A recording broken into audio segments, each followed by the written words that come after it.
যে সিসিটিভি ফুটেজটা আপনারা দেখছেন, ওখানে টাকার ব্যাগ নিতে কালো টি শার্ট পরা যে ছেলেটা ছিল সেটা ছিলাম আমি। ওয়েস্টিনের নিচে সাদা সিএফ মোটর বাইকে হেলমেট লাগানো অবস্থায় আমার সাথে কথা বলতেছিলেন একজন উপদেষ্টা। সেই উপদেষ্টা ছিলেন আসিফ মাহমুদ সজীব ভুইয়া। মোহাম্মদপুর থানার মতো একটা ছোট্ট একটা থানার একটা বৈষম্যবিরোধী ছাত্র আন্দোলনের আর সেই ছেলেপেলে মব ক্রিয়েট করতে গিয়ে ধানমন্ডি থানা ধরা খাইলো, তাদেরকে ছাড়া আনলো কি? আব্দুর রহমান মাসুদের মতো এত বড় ফিগার, এই ইন্টারন্যাশনাল নেতা ওই রকম লোকজনদেরকে ছাড়াইতে থানায় যায় কেন যায়? খোঁজ করেন, চোখের সামনে দেখতে পাচ্ছেন কারা কারা ধনী হয়ে গেছে, কিভাবে রাতারাতি ফকির গুলা কোটিপতি হয়েছে, এটা ওপেন সিক্রেট। এবং এদের এইসব টাকা পয়সা আসছে থেকে এইভাবেই।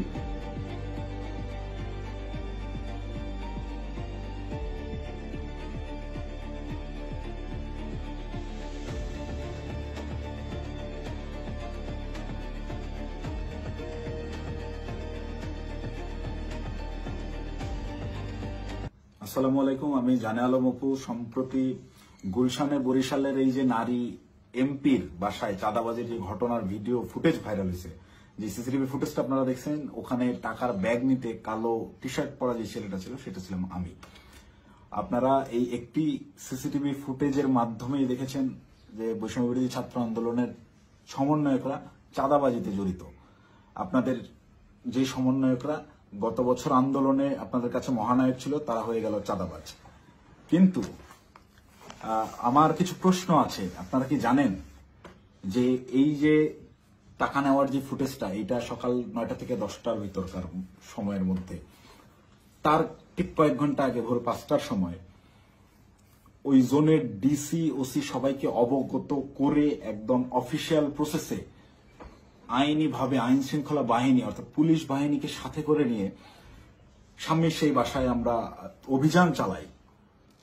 আপনারা কি জানেন সেই অভিযানে যাওয়ার আগে গুলশানেরই কোন একটা জায়গায় আমার সাথে উপদেষ্টা আসিফ মাহমুদের কথা হয়? কই নিউজ মিডিয়ায় এত কিছু আসলো, এই 2 মিনিটের সিসিটিভি ফুটেজটাই কেন? আগের রাতের গোটা অভিযানের বিষয়টাকে একদম স্রেফ ধামাচাপা দেওয়া হলো কেন? ভোরবেলার সেই পুলিশ সাথে করে নিয়ে যে অভিযান চালানো হয়, 5টা থেকে 6টা পর্যন্ত টানা 1 ঘন্টা শাম্মী আহমেদের বাসায় অভিযান চলে, আইন শৃঙ্খলা বাহিনী সহ। গোটা বাসা তন্ন তন্ন করে খোঁজা হয়, কোথাও শাম্মীকে পাওয়া যায় না। কিন্তু বাসা অভিযান চলাকালীন সময়ে প্রত্যেকটা জায়গায় আমরা বুঝতে পারতেছিলাম এখানে শাম্মী ছিল। তার ব্যবহৃত জিনিসপত্র, বেডের পাশে তার ফোন, তার হেডফোন, তার জুতা, এভরিথিং, তার ভ্যানিটি ব্যাগ, সবকিছু একদম স্পষ্ট বোঝা যাচ্ছিল শাম্মী এই জায়গায় ছিল। সামহাও ইনফরমেশন লিক হয়ে গেছে, সে চলে গেছে। তো যেই 2.5 মিনিটের সিসিটিভি ফুটেজ ভাইরাল করে আমাদেরকে রাতারাতি হিরো থেকে একদম ভিলেন বানানো হলো, যারা এই কাজটা করলো তাদের কাছে আমার অনুরোধ থাকবে এবং চ্যালেঞ্জ করব আমি, যদি সৎ সাহস থাকে আগের রাতের সিসিটিভি ফুটেজটা আপনারা ফাঁস করেন, দেখি কে ফোন করছে, কার কলে, কিভাবে শাম্মীর বাসা থেকে বেরোইছে, এবং আইন শৃঙ্খলা বাহিনীর সাথে আমরা যে অভিযানে গেলাম সেখানে আমাদের ভিতর কি কি কথা হয়েছে। আমরা চাঁদাবাজ কিভাবে হলাম? চাঁদাবাজি তো করি নাই। আমাদেরকে পরের দিন সকালবেলা এটা যোগাযোগ রিয়াদের সাথে করছে, রিয়াদের সাথে যোগাযোগ করে রিয়াদকে ডেকে পাঠাইছে তারা। রিয়াদ আমাকে ফোন দেয়, ফোন দিয়ে ডেকে নেয় যে ভাই ওই বাসায় একটু আসতে হবে। তো সে আমাকে প্রাথমিকভাবে জানায় যে শাম্মী যায় নাই, এটা এখনো আমাদের কাছে তথ্য আছে, আমি বাসায় নজরদারি করতেছি, আপনি তাড়াতাড়ি আসেন। আমি ইমার্জেন্সি যাই। যাওয়ার পরে রিয়াদ আমাকে নিয়ে ভিতরে যায় এবং বলে যে ভাই উপর থেকে ডেকে পাঠাইছে বলার পর আমরা ওকে তাহলে চল। আবার যাওয়ার আগে একটু আটকাইলাম যে অন্যরা আসুক। পরে বেশ কয়েকজনকে ফোন দিল রিয়াদ, দিয়ে বলে যে ভাই সবাই ঘুমিয়ে গেছে, তো আসতেছে না। তো অগত্যা আমি ওর সাথেই গেলাম। সিঁড়িতে রিয়াদ আমাকে টাচ দেয় যে ভাই ওরা কিছু টাকা পয়সার কথা বলছে, পোলাপানরা চাপানি খেতে টাকা পয়সা দিবে। তা আমি স্বাভাবিকভাবেই মাইন্ডসেট করে নিছি, আমরা তো রাতে যে কজন আসছিল আর পুলিশ সব মিলে সর্বোচ্চ 40 জন হবে। তো পুলিশদেরকে বাদ দিলে এটা 15-20 জন বা 30 জন সর্বোচ্চ। এই কত বা দিবে, 50,000 1 লাখ টাকা হয়তো বা দিবে। এইটা একদম নর্মাল থট থেকে ভাবছি। এই ভেবেই আমি ওর সাথে ভিতরে যাই। ও আমাকে বলে দিছে যে আমি বলছি যে আমি ভাই এগুলা আমার মন সাইদের, আমি কথাবার্তা বলতে পারি না। বলে আপনার কথা বলতে হবে না, আপনি রাতে খুব ভালো রোল প্লে করছেন, আপনারা ওরা ভয় পাবে। আপনি যেভাবে সব জায়গায় খোঁজাখুঁজি করছেন, চিল্লাচিল্লি করছেন, আপনারা ওরা ভয় পাবে। আপনার ফেসটা খালি দরকার, আপনি খালি আমার সাথে তাল মেলাবেন, বাকিটা আমি দেখবো। তো আমি যে গেছি তার সাথে, একটু আমার ভিতরেও ওই সময় হয়তো লোভ আসছে, আমি নিজেকে কন্ট্রোল করতে পারিনি, বা ওই মুহূর্তে সঠিক ডিসিশনটা কি হবে আমি নিতে পারিনি। খুব ইনস্ট্যান্ট, সিঁড়িতে উঠতেছি আর 2 ধাপ গেলে আমি বাসার দরজায় চলে যাবো, এতটুকু সময়ের ভিতরে আমাকে সিদ্ধান্ত নিতে হয়েছে। তো এটা আমার ভুল সিদ্ধান্ত হয়তো বা ছিল। ভিতরে গেলাম, গিয়ে বসলাম। বসার পরেই ওই শাম্মীর হাজবেন্ড এসে 5 লাখ টাকার অফার করে যে আমি তোমাদেরকে 5 লাখ টাকা দিচ্ছি, তোমরা যারা ছিলে তোমরা চা পানি খায়ো, আমরা শান্তিপ্রিয় মানুষ, আমি সারা জীবন চাকরি করছি, কোনো রাজনীতি করি নাই, চাকরির রিটায়ারমেন্ট শেষে এখানে আছি, রেস্ট করতেছি, এই বয়সে এসে আমাদেরকে আর তোমরা হয়রানি করিও না, আমি কোনো রাজনীতির মধ্যে নাই, তো আমাদেরকে একটু শান্তিতে থাকতে দাও। এবং উনি আরো একটা প্রশ্ন করেন যে আমাদের তথ্য তোমাদেরকে কে দিছে, তোমরা কিভাবে জানলা যে আমরা এখানে আছি। এই 2টা বিষয় উনি জিজ্ঞেস করেন। একটা হচ্ছে অনুরোধ করেন ওনাদেরকে ডিস্টার্ব না করতে, আরেকটা হচ্ছে ওনারা যে এই বাসায় আছেন, স্বামী যে এই বাসায় থাকেন বা ওনারা এই বাসায় আছেন, এই তথ্যটা কে দিছে। এই 2টা ইসের বিনিময়ে সে 5 লাখ টাকা দিতে রাজি হয় এবং আনতে চলে যায় এখন, যে তো আমি তোমাকে 5 লাখ টাকা দিচ্ছি, তোমরা এটা নিয়ে যাও। দেন রিয়াদ রেসপন্স যেটা করে, রিপ্লে করে, সেটা শুনে আমি রীতিমতো আকাশ থেকে পড়ছি। ও একরকম ঝাড়ি মেরেই বলে আমি চ্যালেঞ্জ করতেছি, এই আমরা যতক্ষণ ছিলাম গোটা সময়ের ওই প্রায় আমরা 15 থেকে 20 মিনিট ছিলাম, গোটা টাইমের সিসিটিভি ফুটেজ তারা ফাঁস করুক। আমার এই ভিডিও যে সাংবাদিক ভাইরা দেখবেন, আপনারা ওই বিল্ডিং আবার যান, বিবিসির সাংবাদিকরা তো আগের বার বেশ কয়েকটা ফুটেজ বের করছেন সিঁড়ি দিয়ে ওঠা নামার, আপনারা কেন সাউন্ড দেন নাই আমি জানি না। আপনারা এইবার যদি যান গোটা ফুটেজটা ফাঁস করেন, এটা আমার অনুরোধ থাকবে। তাহলে ভাই আমি একটু বাঁচি। আমাকে যেভাবে আপনার এই চাঁদাবাজ হিসেবে পরিচয় করাইলেন, ডেকে নিয়ে ভাই টাকার ব্যাগ হাতে ধরাই দিছে, চাঁদাবাজি করতে যাই নাই, জীবনে চাঁদাবাজির কোনো রেকর্ড নেই, খোঁজ নিয়ে দেখেন, গোয়েন্দা লাগান, এভরিথিং। 1 টাকার অবৈধ সম্পদ কোথাও অর্জন করছি কিনা চ্যালেঞ্জ করবো, কেউ বের করতে পারবে না। এবং সর্বোচ্চ চেষ্টা করতেছে বর্তমান এই রাষ্ট্রযন্ত্র, সর্বোচ্চ চেষ্টা করতেছে আমাকে ভিলেন বানানোর। আমার বিরুদ্ধে কোনো এভিডেন্স পাচ্ছে না, এরকম কোনো কাজে আমি কখনোই ছিলাম না, আমাকে ডেকে নিয়ে জাস্ট ইউজ করা হয়েছে। যাই হোক, ওই প্রসঙ্গে আপাতত না যাই, ঘটনায় ফিরি। এখানে রিয়াদ রিপ্লেতে বলল যে কিসের 5 লাখ, 1 কোটির নিচে কথাই হবে না, আপনাদের মান ইজ্জত সব বাঁচাই দিলাম, আত্মীয় স্বজনের কাছে কালার খাইতে হলো না, জেল খাটতে হলো না, কোনো কিছু করতে হলো না। আমি ভাই রীতিমতো 1 কোটি টাকার কথা শুনে হয়েছি যতটা, তার চাইতেও বেশি হয়েছি। অকপটে বলতেছে যে আপনাদেরকে জেল খাটা লাগলো না, কিছু না, আত্মীয় স্বজনের কাছে মানহানি হলো না, মিডিয়া হলো না, কোনো কিছু হলো না, এটার বিনিময়ে শুধু 5 লাখ। তখন একরকম মাথা ধরে উঠছে আমার যে এইটা কি তাহলে প্ল্যান ছিল। আমি ওই তখন থেকেই রাতে বিভিন্ন ক্লু পাচ্ছিলাম যে স্বামী বাসায় ছিল, তখন আমার মাথায় খেলে যে এটা কি আসলে প্ল্যান ছিল। তাহলে কি প্ল্যান করে স্বামীকে এরা সেফ এক্সিট দিছে এবং সেফ এক্সিট দেওয়ার বিনিময়ে এখানে কোটি টাকা নিতে আসছে। মাথায় যখন প্রশ্নটা ঘুরপাক খায়, আমি ওখান থেকে একটু উঠে চলে যাই যে আমি এইসব টাকা পয়সার ডিলিং আমি থাকবো না। তখন আবার আমার মাথায় এইটা খেলে যে আমি তো রিয়াদের সাথে আসছি, রিয়াদ আমার সহযোদ্ধা, সে আমার পূর্ব পরিচিত, তাকে এখানে একা রেখে আমি কিভাবে চলে যাই একটা আওয়ামী লীগের এমপির বাসায়? একে তো গুম করে দিতে পারে বা এর যে কোনো বিপদ হতে পারে। ওর সেফটির কথা চিন্তা করে ওকে আমি একা রেখে চলে গেলে ওর বিপদ হতে পারে, এই চিন্তা করে আমি আবার ব্যাক আসি না। যাই হয় হোক, আমাকে রিয়াদকে নিয়ে যেতে হবে, এটি নিয়ে রিয়াদকে আমাকে তাড়াতাড়ি এখান থেকে বের করতে হবে। তো ওই ওদের কথা, ওরা বার্গেনিং চালাতেই আছে। ওটা 1 কোটি থেকে 50 লাখে নামে, 50 লাখের থেকে ওই 50-50 করবে, 25 এখন নেবে, 25 করে বিভিন্ন রকম বার্গেনিং করতে থাকে। গোটা সিসিটিভি ফুটেজ দিলেই আপনারা দেখতে পাবেন। তো আমি যত ফাস্ট করা যায় এখান থেকে বেরোতে পারলে পারছি। তো আমি রিয়াদকে বারবার কানে কানে বলতেছি তুই এরকম পাগলামি করিস না, তুই থাম। রিয়াদ আমাকে বারবারই বলে আপনি চুপ থাকেন, দেখেন আমি কি করি, আপনি চুপ থাকেন, আমি দেখেন কি করি। তো আমি সাহস আর পাচ্ছিলাম না। উনি একটা সময় করলেন কি, পাশের রুমে গেলেন, পাশের রুমে গিয়ে কাউকে একটা ফোন দিলেন, সর্বোচ্চ 30 সেকেন্ড বা 1 মিনিট পরে একটা লোক আসলেন, এসে বেল চাপলেন, দরজা খুলতেই বাইরে থেকে একটা টাকার ব্যাগ দিল, টাকার ব্যাগটা নিয়ে গেটটা লাগাই দিলেন। ওই টাকার ব্যাগটা সোজা এনে আমার পাশে উনি রাখলেন, আমার পাশে ছোট একটা টেবিল ছিল, রাখতেই পাশ থেকে রিয়াদ আমাকে বলতেছে আপনার তো কাঁধে ব্যাগ আছেই, তাহলে ওটা ব্যাগে ভরে ফেলেন। তো আমি আমার ব্যাগের ভিতরে খাবার ছিল, আমি সারা রাত ধরে জেগেছিলাম, এখানে অভিযান চালাই বাসায় যাচ্ছিলাম, খাওয়া দাওয়া করিনি, সকালে খাওয়ার জন্য খাবার কিনছি, খাবারটাও খাইতে পারিনি। এই খাবারটা বের করে রেখে টাকাটা ব্যাগে বললাম ভরে, আমি রিয়াদকে বলতেছি চল উঠি। রিয়াদ তখন নতুন আবার কাহিনী শুরু করলো যে না, এই 10 লাখ টাকা নিয়ে যাওয়া যাবে না। সে তখন বিভিন্ন এই নেয় বিনয়, আরো টাকা দেন, আপনি টাকা লাগলে ম্যানেজ করেন, সে টাকা ছাড়া উঠবেই না। তাকে একরকম অনুরোধ করে আমি এই জায়গা থেকে তুললি যে ভাই তুই আর ঝামেলা বাড়াইস না, তুই চল, আর তুই যদি বেশি ঝামেলা করিস তাহলে আমি এই টাকার ব্যাগও ফেলাই, আমি চলে যাই, তুই একা হ্যান্ডেল করবি। কারণ এখানে টাকা পয়সা এরকম তুই কোটি টাকা নিবি এটা আমাকে বলে আনস না। এটা যদিও আমি বাইরে এসে বলছি লাস্টের লাইনটা। রিয়াদও দেখি আমি যখন বলছি আমি চলে যাবো তোকে ফেলে, তখন রিয়াদ একটু ভয় পেয়েছে এবং রিয়াদ আমার পিছিয়ে পিছিয়ে চলে আসে। তো বাইরে আসার পরে রিয়াদ আমার সাথে একরকম প্রচন্ড রাগারাগি শুরু করে যে দেখেন আপনি কি পাগল নাকি, আপনার জন্য হইলো না, আপনি মাত্র 10 লাখ টাকা নিয়ে চলে আসলেন কেন। আমি ওরে উল্টা ঝাড়ি মারতেছি, বাট তুই পাগল নাকি, একটা মানুষের বাসায় গিয়ে ওখানে ক্যামেরা আছে, এই আছে, সবকিছু আছে, একটা মানুষের বাসায় মানুষ কি কোটি টাকা ঘরে রাখে, তুই একজন মানুষের বাসায় যে আন্দাজে বলতেছিস আমাকে 1 কোটি টাকা দিতে হবে। লোক বলতেছে টাকা নাই, তুই বলছিস ম্যানেজ করে এনে দেন। এটা তো পাগলামি ছাড়া কিছুই না। তুই কি অন্ধ হয়ে গেছিস, তোর কি বিবেক বুদ্ধি নাই হয়ে গেছে টাকার লোভে। ভাই ভাই তো আমার 1 কোটির কথাই বলে দিছে। আমি মানে প্রশ্ন যে করব কোন ভাই, এটা প্রশ্ন করার আগে দেখি রিয়াদের চোখ শুকায় গেছে। মানে সেও আতঙ্কিত, তাকে 1 কোটির কথা বলে দেওয়া হয়েছে। এই 1 কোটি কেন আনা হইলো না, বা আমি যে বাধাগ্রস্ত করছি আমার জন্য সে 1 কোটি আনতে পারলো না, এটার জন্য সে আমার উপরে বিরক্ত এবং সে নিজেও নার্ভাস। রিয়াদের চোখে মুখেও দেখি চিন্তার ছাপ। পরে বললাম কোন ভাই, কখন বললো তোরে, কার সাথে কথা বলছিস আমি যাওয়ার পরে। বলছে রাতে কোন ভাই আসছিল দেখেন নাই। তখন আমি 30 সেকেন্ডের মতো চুপ করে থাকি, ভাবতে থাকি। যখন রাতে কোন ভাই আসছিল এইটার সমীকরণটা আমার মাথায় মেলে এবং রিয়াদকে আমি বলি যে ভাইয়ের সাথে কথা বলে আসলাম তুই কি সেই ভাইয়ের কথা বলতেছিস। রিয়াদ বলে হ্যাঁ। কয় আপনি বুঝতেছেন না, ওখানে ক্যামেরা আছে, সবকিছু আছে, সবকিছুর সামনে আমি 1 কোটি টাকার সাহস করতেছি, এটা কি এমনি।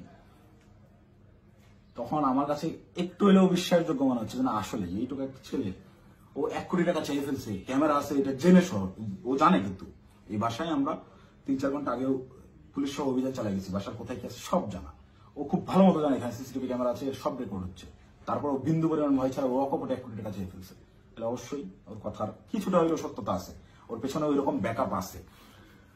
তো আমি একরকম মন খারাপ করে চলে যাচ্ছি, আমার মাথায় কিছু কাজ করতেছে না। তো রিয়াদ আমাকে জোর করে টেনে রিক্সায় তুলে ওই টাকার ব্যাগ সহ ঢাকার বিভিন্ন জায়গায় ঘোরাঘুরি করতে গেছে। আমাকে বিভিন্নভাবে কনভিন্স করতে থাকে ভাই উনি তো বলছে। আমি নেমে আসার পরেও রিয়াদ গেটে ছিল, ওদের সাথে বার্গেনিং করে আসছে, 2 দিন সময় দিয়ে আসছে যে 2 দিন পর আমরা আবার আসবো, এটা বলে আসছে। তো আমাকে বলতেছে ভাই ওনাকে 2 দিন সময় দিয়ে আসছি, 2 দিন পরে কিন্তু আসতে হবে, আমাদেরকে টাকা তুলতে হবে। আমি ওর কথা বাড়াইলাম না, বললাম দেখা যাবে। আমি খালি চাচ্ছিলাম এখান থেকে আমি কাটতে পারলে পারছি, আমি কিসের মধ্যে পড়ে গেছি। এই ভাবে রিয়াদ চলে গেল ওখান থেকে ওই ওর বাসার দিকে। খুব সম্ভবত এটা মধ্যবাটা বৈঠাখালী নামের একটা জায়গায় যাবে, সেই জন্য একটা সিএনজি নিল এবং আমাকে ছেড়ে দিল। আমি আমার মতো চলে গেলাম এবং যাওয়ার সময় আমি ওকে জিজ্ঞেস করলাম তুই টাকাগুলা কি করবি। ও বলছে ভাই পোলাপান যেগুলো আসছে পোলাপানদেরকে দিতে হবে, তারপর ওই বাকি টাকাও তুলতে হবে, সব টাকা একসাথে তুলে তারপরে তো এটা ভাগাভাগির হিসাব। আমরা টাকাই তো তুলতে পারলাম না, এটা তো যা দিচ্ছে এটা তো আজকের পোলাপানেরই খরচ, পোলাপানের চাপানি খেতে দিচ্ছে। আমি একটু চিন্তায় পড়লাম, তারপর আমি বললাম তাহলে পোলাপানদের দিয়ে দিস। ও বলছে ওকে, বিকালবেলা ইনশাল্লাহ এটা ভাগাভাগি করবো, আপনাকে ফোন দিয়ে জানাবো। তো বিকালে আমি তো এর মধ্যেই আমি বেশ কয়েকজনের সাথে রাতে যারা ছিল তাদের বেশ কয়েকজনের সাথে যোগাযোগ করি এবং তাদের কথাবার্তা আমি সরাসরি স্বীকার করি নাই বা বলি নাই যে রিয়াদ এরকম করছে। তাদেরকে আমি বিভিন্নভাবে ঘটনাটা সম্পর্কে অবগত করার চেষ্টা করি যে তোর এরকম কিছু হয়েছে কিনা বা রিয়াদ কোনো টাকা পয়সা দিয়েছে কিনা। তো সবাই অস্বীকার করতেছে, মানে যারা আসছিল এই অভিযানটা চালাইতে তারা কেউ এই বিষয়ে অবগতই না। তার মানে এখানে ওই যে আমাদের গ্রুপে ইনফরমেশন দেওয়া হলো অমুক বাসায় আওয়ামী লীগের এমপি আছে বলে ছাত্রদেরকে চেতায় দেওয়া হলো, চেতায় দিয়ে এই ছাত্রদেরকে মব করতে পাঠানো হলো। ওখানে ছাত্রদেরকে পুলিশ বাহিনী সহ ওই এমপির বাসায় পাঠাইয়া ওই পরিবারকে ভয়ভীতি প্রদর্শন করা হলো। করার পরে ছাত্ররা সবাই যে যার মতো বাসায় চলে গেল। তারপরে চাঁদাবাজের দল চাঁদাবাজি করতে আসলো। ঘটনা এইটাই। এখান থেকে মাঝখান থেকে সাধারণ ছাত্ররা ব্যবহৃত হইলো। এই ব্যবহারের তালিকায় সেদিন আমিও পড়ছি, আমিও ব্যবহৃত হয়েছি এবং বিভিন্ন সময় বিভিন্ন ঘটনায় এরা এইভাবে বিভিন্নভাবে ছাত্রদেরকে ব্যবহার করে এইসব করে। তারপর বিকালবেলা রিয়াদ আমাকে ফোন দেয়, ফোন দিয়ে ডাকে হচ্ছে রামপুরায়। তো এমনিতেই আমি হাতিরঝিলে যেতাম, তারপরের দিন আমাদের বেসরকারি বিশ্ববিদ্যালয়ের প্রোগ্রাম হাতিরঝিলে, সেই প্রোগ্রামের বাস্তবায়ন কমিটিতে ছিলাম, ভেন্যু পরিদর্শনের জন্য যাওয়ার কথা। এমনিতেই যেতাম, তো ওর কথা শুনে আমি একটু হাতিরঝিল থেকে আগায় গেলাম রামপুরার দিকে। তো ওর সাথে যখন যাই সে আমাকে বিভিন্নভাবে কনভিন্স করার চেষ্টা করে যে ভাই আপনি অপ্রস্তুত হয়ে পড়ছেন এটা বুঝছি, কিন্তু এটা এভাবেই হয়, এরকমই আপনি বলার জন্য আপনি জানেন না। সে আমাকে ইনায় বিনায় বিভিন্নভাবে প্রলোভন দেওয়া শুরু করে যে আপনি আপনি এ যাবত আপনি কয় টাকার মালিক, আপনি কয় টাকা কামাইছেন। আমি ওকে ডিরেক্ট বলি যে ভাই এই মাসে আমার সেমিস্টার ফাইনাল পরীক্ষা গেছে, আমি টিউশন ফি দিতে পারি না, জন্য পরীক্ষা দিতে পারিনি। আপনার জায়গায় যদি আমি থাকতাম, রিয়াদ সরাসরি আমাকে বলছে, আপনার ফেস যদি আমার থাকতো, আমি যদি আপনার ওই আপনার কেন্দ্রীয় যে পদ, সেই পদ যদি আমার থাকতো, এতদিন আমি কমপক্ষে 20 কোটি টাকা কামাইতাম। রিয়াদ আমার মুখের বলছে আপনি একটা বলো। তো আমার এই কথাগুলো শুনে আরো বেশি খারাপ লাগতে লাগলো যে কি বলে, প্রচন্ড মন খারাপ। আমি ওকে বলি যা হয়েছে বাদ আমরা হাতি জেলে যাই, প্রোগ্রামের কি অবস্থা দেখি। আমার মূল কনসার্ন আমার আবার সাংগঠনিক কাজে ফেরা। হাতি জেলের প্রোগ্রামের ওইটা পরিদর্শন করে ওই জায়গা থেকে সন্ধ্যা হয়ে গেছে। রিয়াদ আমাকে কন্টিনিউয়াসলি পুশিং করে যাচ্ছে। সে আমাকে নিয়ে মহাখালী যায়, মহাখালী ওখানে ইয়ামাহার শোরুম থেকে সে আমাকে একটা বাইক কিনে দেয়। এবং এটা সে প্রায় সময় এরকম হয়েছে যে রাত বেশি হয়ে গেছে, আমি বাসায় ফেরার জন্য সেফ কোনো কিছু যানবাহন পাচ্ছিলাম না। ম্যাক্সিমাম টাইম আমাকে ওই উবার ভাড়া করে যাইতে হইতো। আমি ওদের কাছ থেকে টাকা ধার নিতাম এবং প্রায়শই এটা বলতাম যে আমার একটা বাইক থাকলে খুব ভালো হতো। এইটাকে সে কাজে লাগে, আমাকে একটা বাইক কিনে দেয়, সে আমাকে সাথে করে নিয়ে গিয়ে এবং সে আমার পিছনে বাইকে চড়ে ঘুরে ঢাকা শহরের বিভিন্ন জায়গায়। এবং পরবর্তীতে পরের দিন অনুষ্ঠানটা শেষ হয় কোনো মতে, 18 তারিখের প্রোগ্রামটা শেষ হওয়ার পরে সে রাত্রেবেলা আমাকে ফোন দেয় যে ভাই 2 দিন তো হয়ে গেল, আমাদেরকে ওই বাকি 40 লাখ টাকা আনতে যাইতে হবে। এটা তো 1 কোটি নেওয়া যেত, আপনি খালি পাকনামি করে 50 লাখ নামা দেন। তখন তো আমি অস্বীকার করি, না ভাই আমি এইসব কাজে আর যাবো না। দেন আমাকে ডিরেক্ট ব্ল্যাকমেল, আপনি ওই টাকা দিয়ে বাইক কিনছেন, আপনার ফুটেজ আছে তো, আপনি বাইক কিনছেন, শোরুমে ডকুমেন্টস আছে, আপনি তো এটার পার্ট, আপনি যে টাকা ভোগ করছেন আপনাকে তো যাইতেই হবে। তখন আমার মাথা রীতিমতো কাজ করা বন্ধ করেছে যে আমি তো পুরো ট্র্যাপে ফেসে গেছি। আই হাই, এই বাইকটাই আমি কেন নিলাম, আমার ভোটার আইডি কার্ডটাই ওখানে আমি কেন দিলাম, আমার এই হারামজাদার টাকা আমি গেলামই বা কেন, প্রচন্ড রকম আফসোস শুরু হলাম। আমি এই কিসের মধ্যে পড়লাম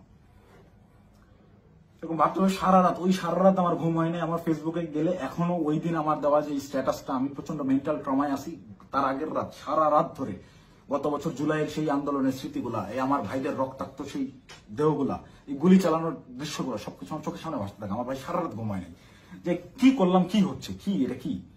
মানে আমি পরের দিন সকালে এটা পোস্টও করছি যে আমি প্রচন্ড মেন্টাল ট্রমায় আছি। জুলাইয়ের ওই স্মৃতিগুলো আমার মাথা থেকে যাচ্ছে না, আমার চোখের সামনে ভাসতেছে, আমি ঘুমাইতে পারতেছি না, নিজেকে অসহায় লাগতেছে। এই ধরনের একটা পোস্ট করছিলাম এবং এটা তখন আমার বাস্তব ফিলিংস ছিল।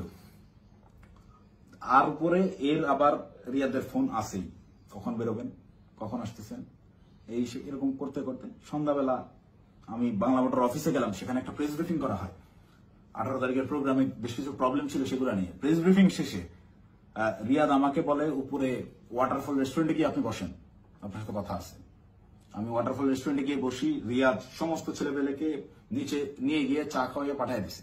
পাঠিয়ে দিয়ে সে ওয়াটারফলে আসে এবং আমাকে বলে যে সোজা সাপটা এখন যাইতে হবে, গিয়ে টাকাটা নিয়ে আসতে হবে। আমাকে 2 দিন সময় দেওয়া হয়েছে, 2 দিন পার হয়ে গেছে, আর কোনোভাবে কালক্ষেপণ করা যাবে না, প্রচুর চাপ আসতেছে, আপনি চলেন। তো আমি একরকম চিপাই পড়ে গেছি। ওর কথা শুনে আমি ওই জায়গায় যে রেস্টুরেন্টে বসছি, এখান থেকে বের হওয়ার অপশন নাই। তো আমি বাধ্য হয়ে বললাম আচ্ছা চল দেখা যাক। তো এই দিন গিয়ে আমি সর্বোচ্চ চেষ্টা করছিলাম যে কিভাবে এটা এড়ানো যায়। আমি ওই গেটের সামনেই হোন্ডা থামায় ভিতরে ঢুকে দারোয়ানের সাথে কথাবার্তা বলে ওদের উপরে গিয়ে 2টা বেল চেপে আমি খালি ওরা টানতেছি, যারা বাসায় নেই আয়, তুই দরজা খুলবে না, আয় আয়, এই বলে ওকে বের করে নিয়ে আসছি। নিয়ে আসার পরে আবার হোন্ডা টান দিয়ে চলে আসছি। তারপর থেকে ওই দিন থেকে আমি ওর সাথে যোগাযোগ করা বন্ধ করে দিছি। টানা 2 দিন ওর সাথে আর যোগাযোগ করি নাই। ও আমাকে মেসেজ দেয় বিভিন্ন ভাবে, আমি যে টাকা নিছি, আমাকে যে ট্র্যাপে ফালানো হচ্ছে, এইটা বারবার সে উল্লেখ করার চেষ্টা করে। আমাকে মেসেজ করে, ভাই টাকা নিয়ে হারায় গেলেন, খোঁজ নাই কেন। প্রত্যেকটা মেসেজে টাকা শব্দটা মেনশন করে, যেন পরবর্তীতে সেটা স্ক্রিনশট আমার বিরুদ্ধে ব্যবহার করতে পারে বা আমাকে বোঝায় যে তুমি যে টাকা নিচ্ছ এটা কিন্তু এভিডেন্স আছে। আমাকে ব্ল্যাকমেল করার চেষ্টা করে।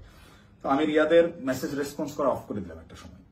এবং যখন দেখলাম আমি ট্র্যাপে ফেসে গেছি এবং ওরা যা বলে আমাকে তাই করতে হবে, তখন আমি রিয়াদের সাথে সম্পূর্ণরূপে যোগাযোগ করা বন্ধ করে দিই এবং রিয়াদকে বলি তুই যদি আমাকে এইগুলা নিয়ে চাপ দিস তাহলে আমি কিন্তু সমস্ত কিছু ফাঁস করে দেবো এবং ওই বাসায় তুই যদি আরেকবার যাস, আমি এখনই ওই বাসার লোককে ফোন দিব, সে যেন থানায় বলে রাখে, পুলিশ দিয়ে তোদের যেন ধরায় দেয়, অথবা এই সিসিটিভি ফুটেজ যেন ফাঁস করে দেয়, আমার যা হবে হবে, তোদের এইসব আমি আর মানতে পারতেছি না।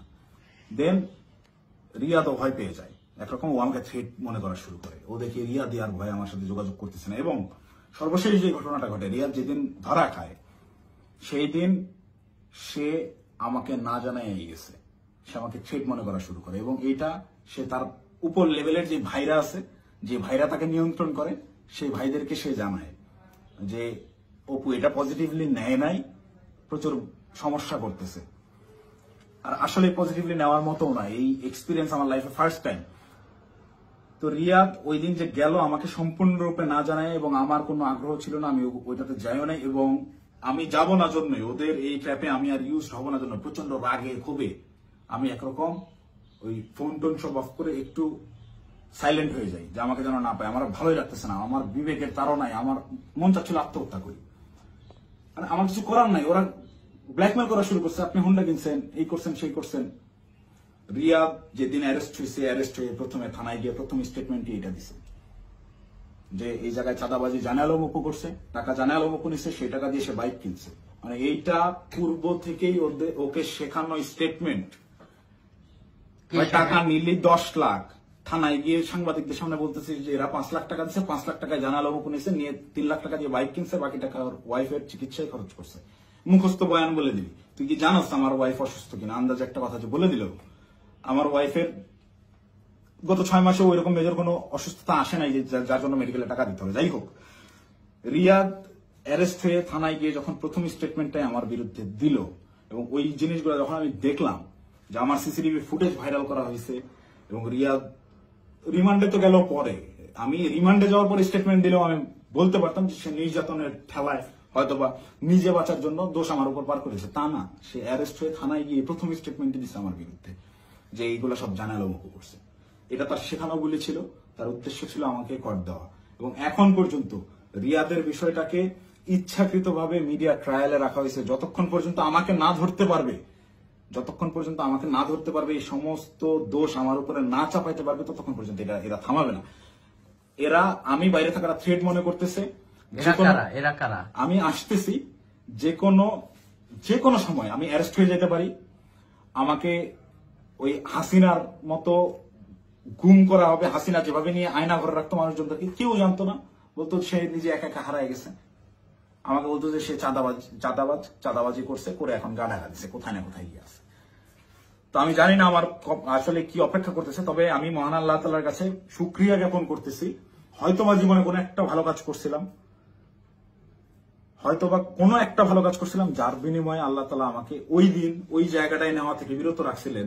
আল্লাহ তাআলা হয়তোবা চান নাই যে আমি ওই পরিমাণ বেইজ্জতি হই, যার কারণে আমাকে নেয় নাই। আমি শুকরিয়া আদায় করি মহান আল্লাহ তাআলার কাছে, আমি চিরকৃতজ্ঞ।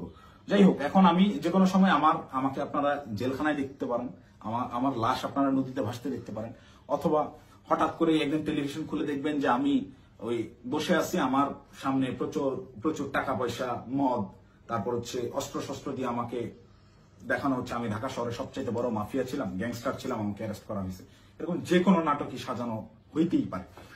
তো এই নাটকগুলো যদি সাজানো হতে পারে, বা আমাকে এভাবে ফাঁসানো হতে পারে, আমাকে দিয়ে এই কথাগুলো বলানো হতে পারে, তার আগেই সঠিক সত্যটা জাতির উদ্দেশ্যে, জাতিরকে জানানোর জন্য আমার এই ভিডিওটা বানানো। এখন আসি, অনেকেই এই ভিডিও দেখে বলবেন যে ভাই তুই এই 4-5 দিন ধরে চুপচাপ থেকে খুব সুন্দর স্ক্রিপ্ট লিখছিস। অনেকে, আমি যখন পোস্ট করছিলাম যে আমি গোটা বিষয়টা ক্ল্যারিফিকেশন একটা ভিডিও দিব, অনেকেই কমেন্ট করছে যে হ্যাঁ ভাই সময় নেন, সমস্যা নাই, ভালো করে স্ক্রিপ্ট লেখেন, তারপর আইসেন। তো এইখানেও যারা বলবেন যে স্ক্রিপ্ট করা হয়েছে, তাদেরকে আমি বলবো ওই 17 জুলাই 16 জুলাই পার হয়ে রাত 12টার পরে, যখন 17 জুলাই পরে, ওই 17 জুলাই ভোর 4:15 থেকে 30 এই 15 মিনিট সময়, কিংবা 4:10 থেকে 4:30 এই 20 মিনিট, বা আমি যদি আরো 10 মিনিট বাড়াই, 4:10 থেকে 4:40 পর্যন্ত 30 মিনিট আমি বললাম, এই 30 মিনিটের ওই যে গুলশান 2 মোড় পার হয়ে যেই 5 স্টার হোটেলটা, ওয়েস্টিন ইন্টারন্যাশনাল যে হোটেলটা, এই ওয়েস্টিনের নিচে সাদা সিএফ মোটো বাইকে হেলমেট লাগানো অবস্থায় আমার সাথে কথা বলতেছিলেন একজন উপদেষ্টা। সেই উপদেষ্টা ছিলেন আসিফ মাহমুদ সজীব ভুইয়া। আপনাদেরকে চ্যালেঞ্জ করব, আমাকে ভুল প্রমাণ করার আগে আপনারা ওই সিসিটিভি ফুটেজ যাতে সামনে আনবেন, এনে দেখাবেন যে ওই সময় আসলে এরকম কোনো কিছু ঘটে নাই, আমার সাথে আসিফ মাহমুদ সজীব ভুইয়ার কোনো কথাবার্তা হয় নাই, সে ওখানে আসে নাই। একজন উপদেষ্টা ভোর 4টার সময় বাইকে চড়ে হেলমেটে মুখ ঢেকে গুলশানের মতো অভিজাত এলাকায় কি কাজে আসে, এটা আমার জানার কথা না। আমি তো মামুলি পার্সন, তারা তো হাই লেভেলের পার্সন। আর আমার সাথেই কেন কথা বলতে হয় বা কি বা কথা হয়, এবং ওই যে রিয়াদ বললো রাতে যেই ভাই আসছিল, এবার সমীকরণটা আপনারাই নিলাম যে রাতে কোন ভাই আসছিল, কোন ভাইয়ের সাথে আমার কথা হয়েছে এবং কোন ভাইয়ের কথা রিয়াদ ইন্ডিকেট করছে। শুধু ওই ভাই না, আরো যেসব ভাই আছে সব ভাইরাই এটাতে জড়িত এবং এটা ওপেন সিক্রেট। এই সকল ভাইরা, এই যে আমাদের আসিফ মাহমুদ সজীব ভুইয়া ভাই সেদিন যে সিএফ মোটো বাইকটা নিয়ে আসছে, এই রাত্রেবেলা বাইক রাইডিং করতে এসে গুলশানে আসছে, ওই ওয়েস্টিনে 5 স্টার হোটেলে ছাড়া সে বসে না কোথাও।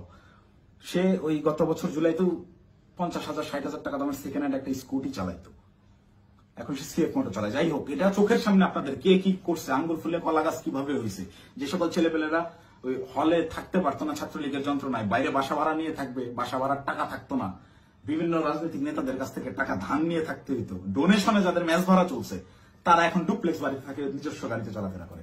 এটা গোটা জাতি জানে। আমি আসলে এমনিতেই তো আমাকে যথেষ্ট পরিমাণ ক্যাপে ফালানোর চেষ্টা করতেছে, তো আমার মনে হয় যে এই বিষয়গুলো ক্লিয়ার না করে গেলে আমাকে দিয়ে ওরা যে কোনো স্টেটমেন্ট দেওয়া হতো। একটা ছোট্ট ক্লু দিই, রিয়াদের সাথে অ্যারেস্ট হওয়া যেই 4টা ছেলে, এই 4টা ছেলে এই ঘটনার কোনো কিছুই জানে না। এই 4টা ছেলেকে রিয়াদ একইভাবে আমাকে যেরকম বলছে ওই সাময়িকা পাওয়া গেছে আপনি আসেন এইগুলো নিয়ে যে ব্যবহার করছে, ওই আমাকে খালি বলছে যে আপনি রাতে অনেক ভালো ভূমিকা রাখছেন, আপনার ফেসটাই আনাফ, আপনারা দেখলেই ভয় পাবে ওরা। ঠিক তেমনি ভাবে একটা ছেলে পেলে নিয়ে গেছে যে তোদের কিছু করতে হবে না, তোরা খালি চুপ দাঁড়ায় তুমি যা করার আমি করবো, এইরকম কোন একটা প্রলোভন দিয়ে এই ছেলেগুলোকে নিয়ে গিয়ে ফাঁসাইছে। ফাঁসানোর পরে এরা রিমান্ডে গেল। এরা কি হত্যা করছে ভাই? 10 দিনের রিমান্ড কেন লাগবে? 10 দিনের রিমান্ড এই কারণেই চাওয়া হয়েছে বা 7 দিনের রিমান্ড এই কারণেই দেওয়া হয়েছে যে ঠিক ততক্ষণ পর্যন্ত এদেরকে জিজ্ঞাসাবাদ করা হবে যতক্ষণ পর্যন্ত এরা তাদের দেওয়া স্ক্রিপ্টেড দেওয়া বক্তব্য নিজেরা প্রকাশ না করতেছে। ভাই এই একটা চাঁদাবাজি সিসিটিভি ফুটেজ সব আছে, এটা তদন্ত করতে 7 দিনের রিমান্ড লাগে না, এটা বুঝতে রকেট সায়েন্স লাগে না। এখন ওই ছেলেগুলা যারা চাঁদাবাজিতে মানে গোটা ঘটনার সাথে কোনোভাবেই কানেক্টেড না, এই ছেলেগুলা আমি নিউজ দেখলাম প্রাথমিকভাবে স্বীকার করে নিচ্ছে চাঁদাবাজি জড়িত থাকার কথা। তারা জড়িত না থেকেও জড়িত থাকার কথা স্বীকার করে নিচ্ছে। মানে এদের উপরে কি পরিমাণ চাপ আসছে হিসাব করে দেখেন, আপনারা ভেবে দেখেন।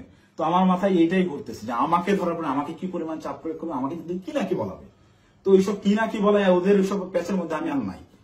আমি সত্যটা বলে গেলাম, এখন যদি আমাকে গুম করে, আমাকে খুন করে, যাই করুক, আমি ভিডিওতে যা বলে গেলাম এটা শতভাগ সত্য, আমি দায়িত্ব নিয়ে বলতেছি।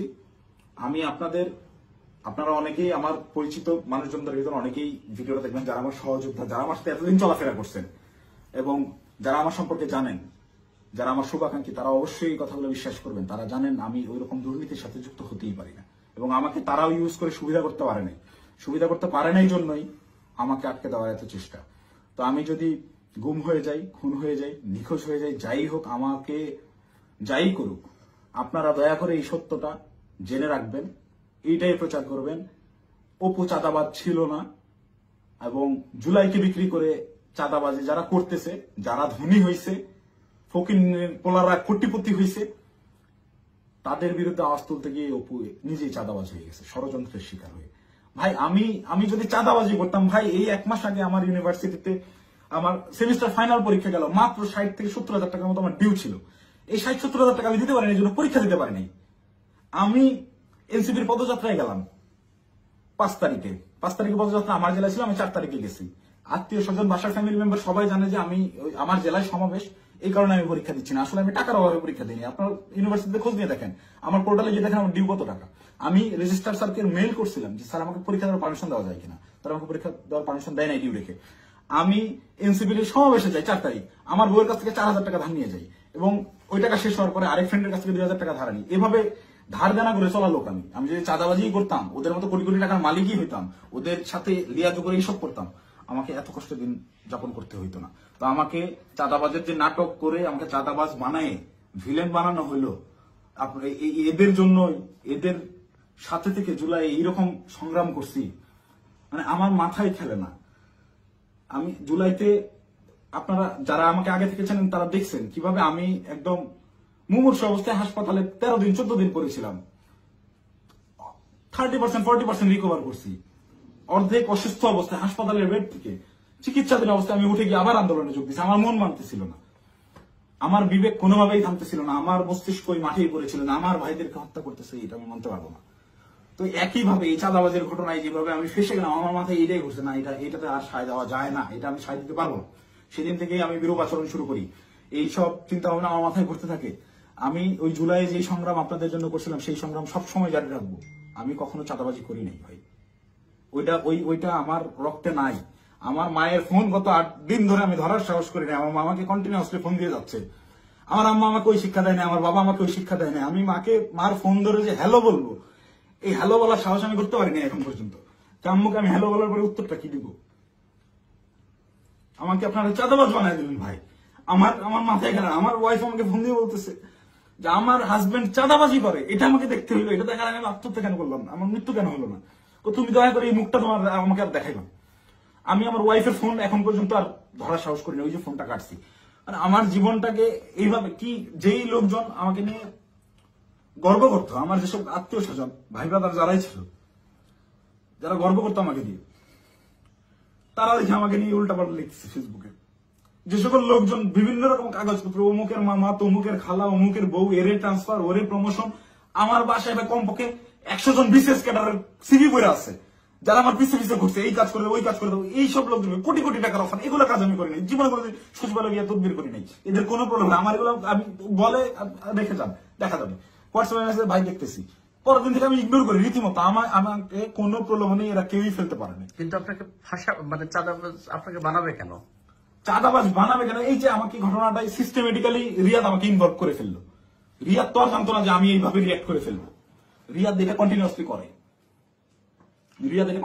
রিয়াদের বিরুদ্ধে প্রচুর অভিযোগ। ওর পেছনে শুধু ওর ওই মাঝরাতের ওই ভাই না, আরো অনেক ভাই জড়িত। ওকে অনেক ভাই শেল্টার দেয়, সেসব ভাইদের সাথে রিয়াদের কত ঘনিষ্ঠ সম্পর্ক তার ছবি আপনারা দেখছেন। একটা কোলে নিয়ে ছবি তুলে, একটা ঘাড়ে নিয়ে ছবি তুলে, এটা এমনি এমনি না। আমি একজনকে চিনি না, তাকে আমি ঘাড়ে হাত দিয়ে ছবি তুলবো না, নর্মালি পাশে দাঁড়ায় ছবি তুলবো। হ্যাঁ, ব্যাপার আছে অনেক। ছবি তোলার ধরন, কথাবার্তার ধরন, আই কন্ট্যাক্ট, ওইগুলো দেখে বোঝা যায় কার সাথে কিরকম সম্পর্ক। ফাইনালি এই যে আটকের যে নাটকটা, ভাই দেশে কত কি হয়ে যাচ্ছে, এই সামান্য 1-10 লাখ টাকার জন্য এত বড় নাটক, এই 4 দিন 5 দিন ধরে মিডিয়ায় এই আর এই, এটা এমনি এমনি না ভাই। এখানে পেছনে রাঘব বোয়ালদেরকে ঢাকার জন্য এই চুনোপুটিদেরকে বলির পাঠা বানানো হয়েছে। এদেরকে আমি হলপ করে বলতে পারি, আমি যতদিন অ্যারেস্ট না হচ্ছি, এই ঘটনায় আমার উপর দোষ চাপানো না হবে, ততক্ষণ পর্যন্ত মিডিয়ার ট্রায়াল থামবে না। যদি আমি এই ভিডিওটা না দিতাম, আমাকে ধরে নিয়ে ভিলেন হিসাবে বানিয়ে দিয়ে গোটা ঘটনা ধামাচাপা দিয়ে দিত। বাট সামহাউ আল্লাহ চাইছেন আমি ওই দিন ওখানে যাই নাই, এবং আমি না যাওয়ার কারণটাও এই সত্যটা জেনে যাওয়া।